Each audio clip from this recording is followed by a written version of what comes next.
Fire Mountain Aria, written and narrated by Jill Penrod.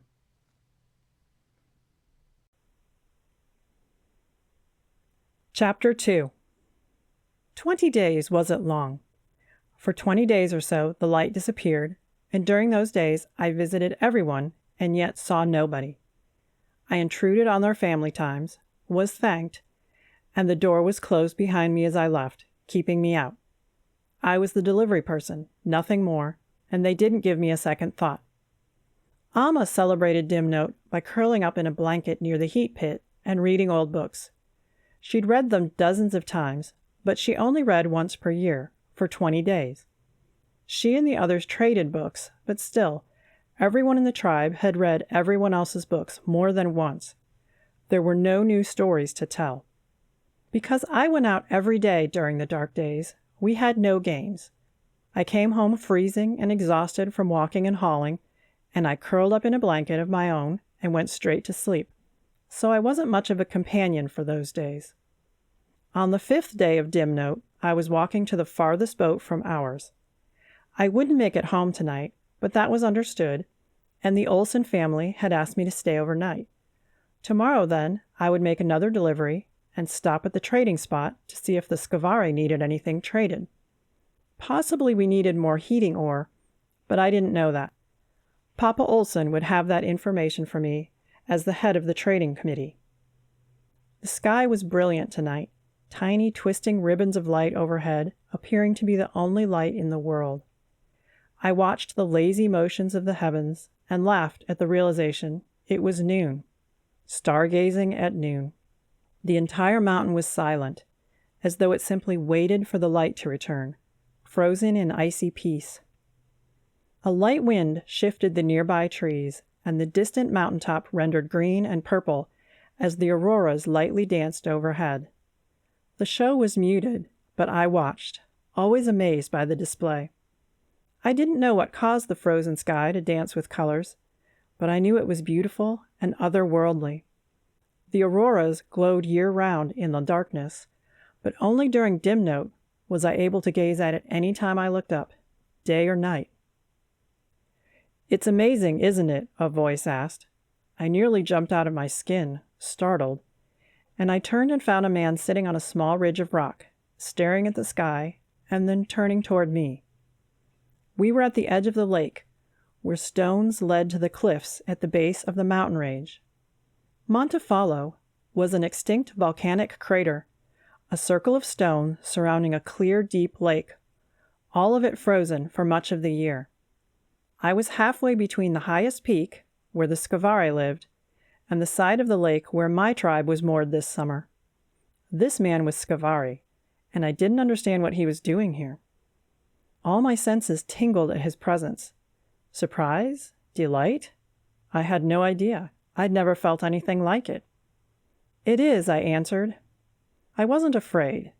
Violence never occurred between our tribes. His presence made no sense, so I was curious, but it never occurred to me to fear him. "They miss it by staying indoors." "We miss it all the time," he said, aware that I was aware of his heritage. I could see him well enough in the darkness, with his dark hair and strangely light eyes for a Skavari. His face shaped just differently enough from mine that he was clearly not Fleota.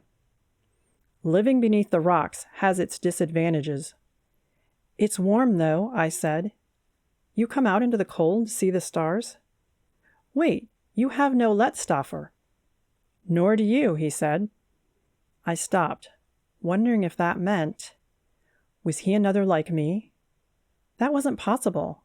We were from different tribes. Surely 2 anomalies wouldn't exist so close this way. "You can see." "Quite well," he said. "Comes in handy underground." "Can all of you see in the dark?" I asked, suddenly excited. Maybe in his world I was normal. Except in his world I was a stranger, a Fleota. So even if my eyes were normal, I would never be normal. "Just me," he said. "You? Are you odd as well?" "Completely odd," I said. I sat at his side, not even asking his permission, still feeling an indescribable sense of presence. Was this how it felt to make a friend? How did I not know of you? Same way I didn't know of you. I shrugged. That made sense. I'm Kaya. The man hesitated, and I wondered why he didn't want to share his name. Gianni. My eyes widened, and I knew exactly why he didn't want to share his name. But how did I not know the leader of the Scavari shared my condition? How could anything that had happened in the past 5 randoms be possible? So the leader of the Scavari sees in the dark, I said. Is that how you became the leader? He laughed bitterly. I became leader because the real leader, my grandfather, died in the quake. And the next in line, his son and my father, went with him. That left me. I was 8. Did they make you lead at 8? I asked. While I knew the name of the Scavari leader, that was the end of my knowledge. I had never heard the story of his rise to power. I barely gave the Scavari a thought, even though their lives and ours were hopelessly entangled.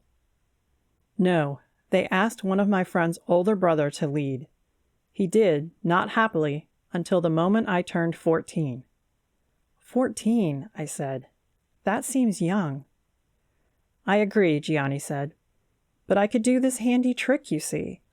The walls of the Montefallo mountain caverns are covered in moss, and it glows. Most can't see it. Most think they live in darkness that is only broken by the Lettstoffer grown by the Fleota. But I can see. I walk into a pitch-black chamber and see it all. That means I'm an omen sent by the heavens, and omens can lead, even if they are too young. I cringed at the dark, bitter tone in his voice. I'm sorry. My story is the opposite. I am feared, not adored. But here seeing in the dark isn't the issue. They don't understand why I can't see in the light. I miss the festival, and that makes them nervous. Do you see in the light? Not well, he admitted. So we're the same? Our eyes?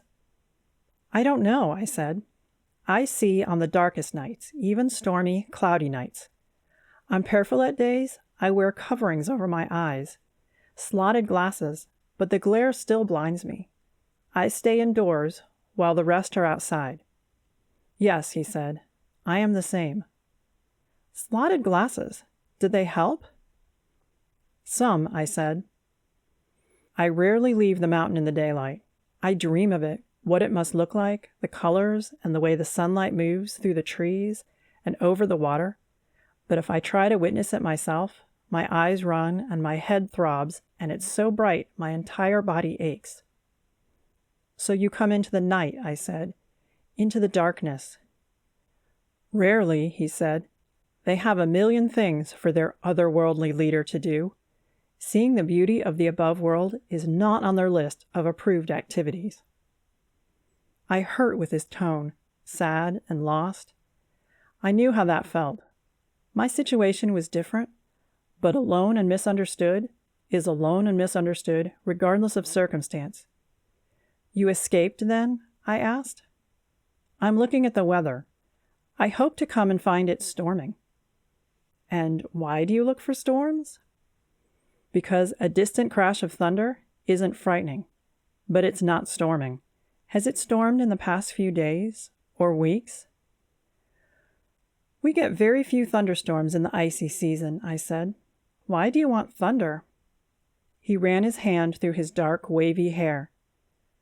The alternative is that we're experiencing earth tremors in the mountain. That could mean future quakes. Some fear the mountain is waking up. I shuddered. A volcano. He was talking an eruption of a mountain that had never erupted in recorded history. Very few active volcanoes remained coated in ice for most of the year, so we all assumed ours could never wake up again. Yes, he said, I feel that same thing. I have no answers, and they want answers. So today I ran away to watch the lights. Do they have a name? Does this happen every night? I've never seen it before. The lights in the sky shimmered more brightly, as though showing off for him. Auroras, I say. They're common, especially in the darker days. Sometimes we see them in the light, but they pale. They are brightest on the coldest nights, like tonight. I have no idea what causes them." "It's beautiful," he said. For a long while we simply stared at the aurora, and then I spent a moment staring at the leader of the Scavare, trapped underground because he could see. I was thankful I'd not been trapped underground. I struggled with my condition up here, but the beauty of Montefallo comforted me. I could imagine nothing beautiful in the caves beneath the mountain. What a drab and dreary life his people must lead. "You are out here alone," he said quietly. "Yes, I deliver things to families during Dimnote. Then they don't have to leave their isbatur. I don't have to carry light, so it makes sense that I do it." "No, it really doesn't," he said. "But I understand. Is it always this cold?" "It is during Dimnote," I said. "Is the cave warm?" He shrugged. "We use height scava like you do to warm each tana. The corridors aren't heated, so we wear warm clothing. But it's not like this. I had forgotten how cold the above world can be." "A tana," I say. "What is that?" "Ah," he said. "You live in boats, yes?" "Isbatur," I said. "Yes, ice boats. Not made of ice. They freeze into the ice and don't move for cycles at a time." "Tana is the name of a family's den. They are carved from the stone, rooms with small openings. They occur naturally, we think." "What if you outgrow the space?" I asked. He gave me a bitter laugh. "I wish to see that happen. Since the quake, not many children are born." "Yes," I said. "Same for us." "Really," he said. "I'd heard that, but it's true?" "It's true. Some consider leaving, but we would need your cooperation." "Ours?" Gianni asked. "Why?" "There is no way out of our valley above world. We would have to use your corridors to escape." "Oh," he said. He ran his hand through his hair. "That is not good news. I thought you could leave. Our corridors collapsed. Much of our world is still inaccessible to us. I assumed if the mountain began to shake, we could leave with you, above world." "So all of us are trapped here," I said, "with a volcano that is mumbling in its sleep." "It appears so," Gianni said. He didn't sound distressed by this. Perhaps a little put out, but not frightened. And that was when I realized I wasn't speaking to someone who shared my strange eyesight. No, I had stumbled across someone else tired of this life, tired of the struggles, the loneliness, all of it. I'd found a kindred soul here in this runaway leader of the cave-dwelling Scavare people. How very strange, I thought, and how coincidental. I didn't take much stock in talk of other worlds and deities, but at that moment an itch ran down my spine, and I wondered what this meeting of ours might mean. I didn't doubt for a moment that it meant something, and experience said it meant something difficult. Life was always hanging on the edge of something difficult about to happen. Gianni hadn't expected to run into anyone out here, and definitely not a young Fleota woman who saw in the dark as he did. It made no sense, and he wouldn't have believed it, except he'd watched her wander across the ice without pausing, moving like she could see it all. It made him wonder if there were others out there somewhere. Perhaps he and she had a common ancestor, and out beyond Montefallo lived villages full of people like them who were considered normal. What would it be like not to be considered otherworldly, not to lead, not to make decisions for an entire tribe? He was exhausted. 7 times now, people had reported tremors in the 5th fork. He'd shut it down, exploring day and night for a new fork, and days ago he'd found it, a new vein of ore in an accessible chamber. What bothered him about the newest chamber, the 8th fork, was that it felt warmer down there than anywhere else in the mountain. Was it the depth, or was the volcano really returning to life? Because he could see so well in the darker chambers, he'd done much of the exploration alone, days of digging out stone, backtracking, eating meals alone on a dusty stone floor. Fidelio had joined him a few times, but since people had begun to call Gianni the Spirit King, the man had backed away.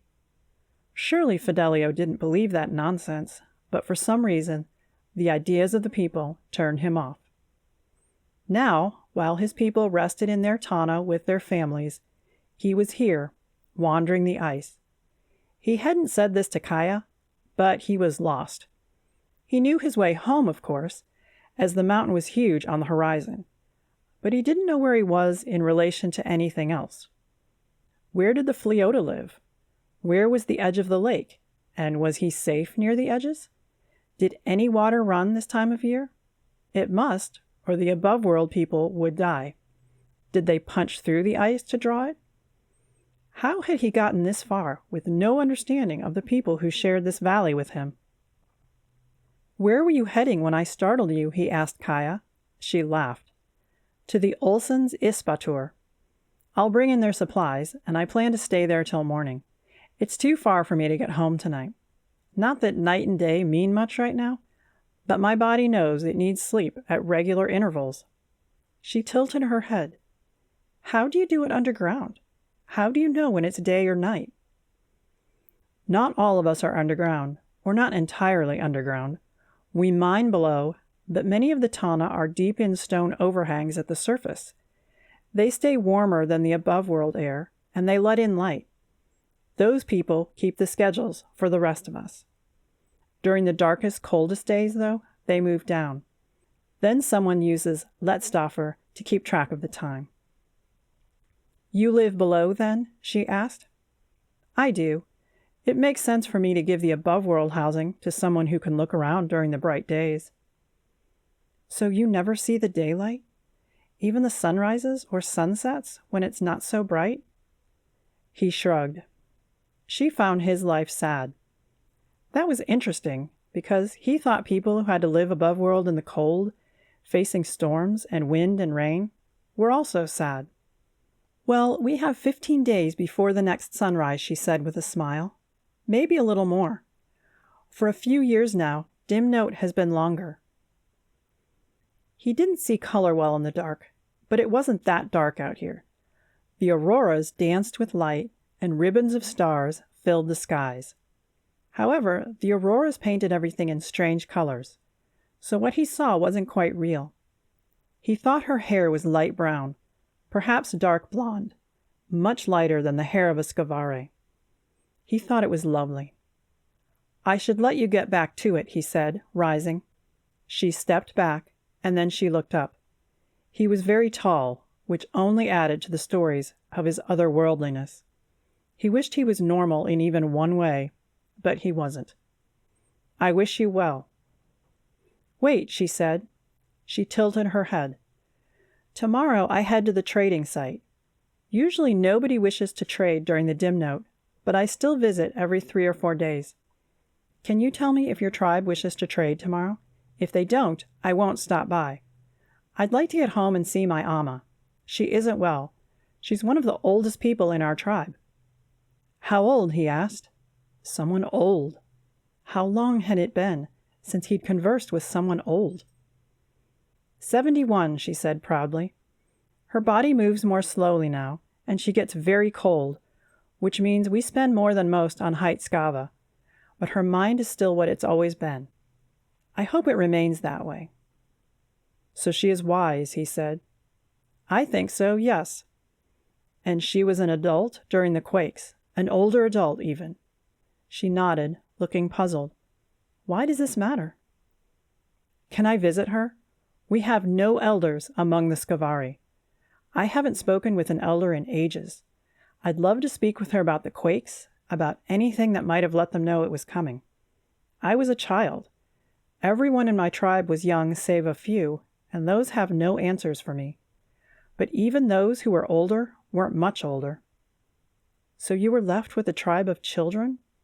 "Mostly," he said. "Then those elders we had got sick, and we lost several only cycles after the quakes.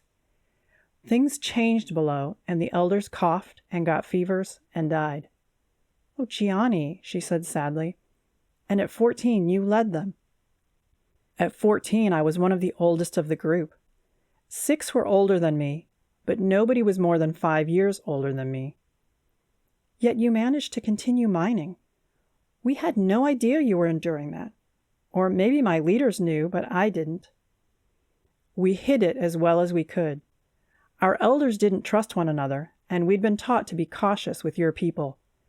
I feared they would come and take our mines from us, so I did what I could to keep our secret. Do we trust one another now? She asked.